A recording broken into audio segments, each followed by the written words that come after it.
Let's jump to chapter 4, because I think it's cool. It's a dream of a massive tree, and it's also terrifying to him. And I'm going to read that now. It's in chapter 4, starting at verse 10. And he's telling Daniel about his latest dream, and he wants to know what's going on. These are the visions I saw while lying in bed. I looked, and there before me stood a tree in the middle of the land. Its height was enormous. The tree grew large and strong, and its top touched the sky. It was visible to the ends of the earth. Its leaves were beautiful, its fruit abundant. On it was food for all. Under it, the wild animals found shelter, and the birds lived in its branches. From it, every creature was fed. In the visions I saw while lying in bed, I looked, and there was before me a holy one, a messenger, coming down from heaven. He called in a loud voice, "Cut down the tree. Trim off its branches, strip off its leaves, scatter its fruit, let the animals flee from under it and the birds from its branches, but let the stump and its roots, bound with iron and bronze, remain in the ground, in the grass of the field. Let him be drenched with the dew of heaven, and let him live with the animals among the plants of the earth. Let his mind be changed from that of a man, and let him be given the mind of an animal, till 7 times pass by for him."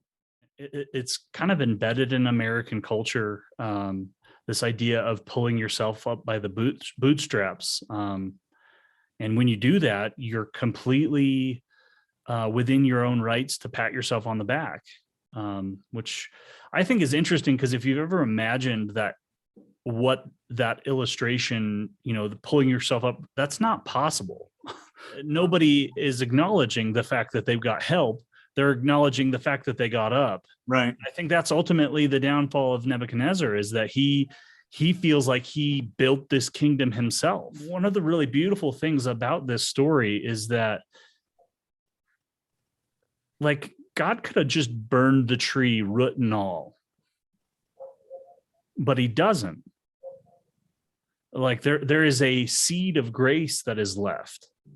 And it ultimately is an opportunity for grace that God gives to Nebuchadnezzar, and gives ultimately to all people. Mm-hmm. It's an interesting comparison, because you have the root of Jesse, and this imagery isn't new. It's in Isaiah.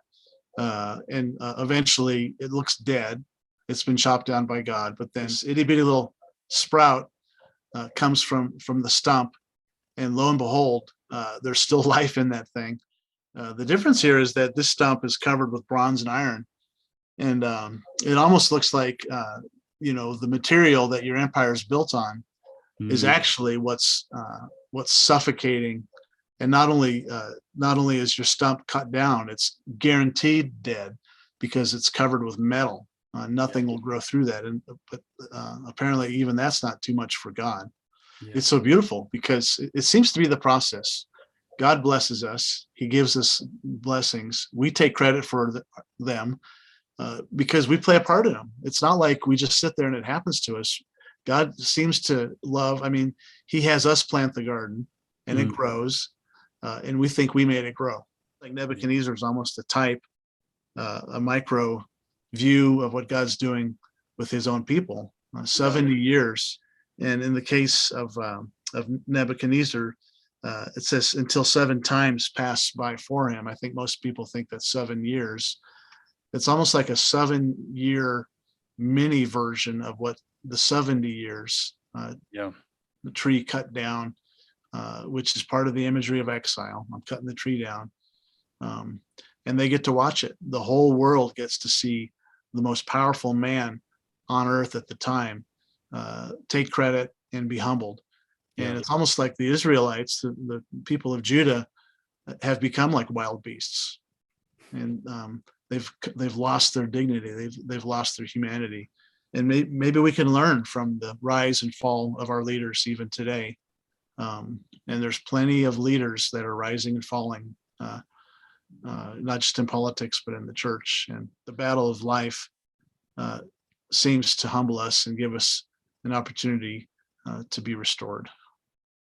Yeah, you have the opportunity to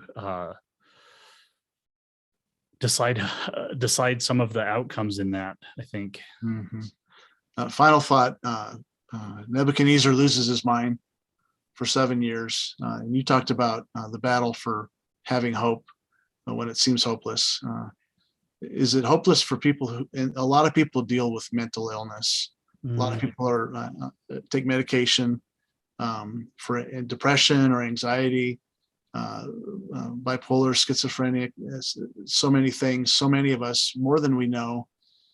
We don't know unless we're one of them. And then we see people that deal with that. Is there hope for people who struggle with mental health? Well, I know there is. I recognized a few years ago myself that I was struggling in the middle of all of this cynicism and deconstruction, that I was struggling with depression. Mm-hmm. And the help came for me in acknowledging that there was something going on, Mm-hmm. that there was something that was outside of my own control that was going on, and Mm-hmm. recognizing that and pursuing help. I chose to pursue help on my own, and it was a major. It didn't solve all my problems for sure, but it really did. Pursuing help and finding support in that was a really beneficial thing. Mm-hmm. Yeah, I think that's beautiful. And we're okay with a diabetic taking insulin or taking medicine for this and that, but there seems to be a stigma attached to mental health or depression. And I see a lot of folks in the Bible dealing with it, and that's encouraging. Cool. Well, thanks for doing this, and thanks for taking the time. Yeah, This is fun.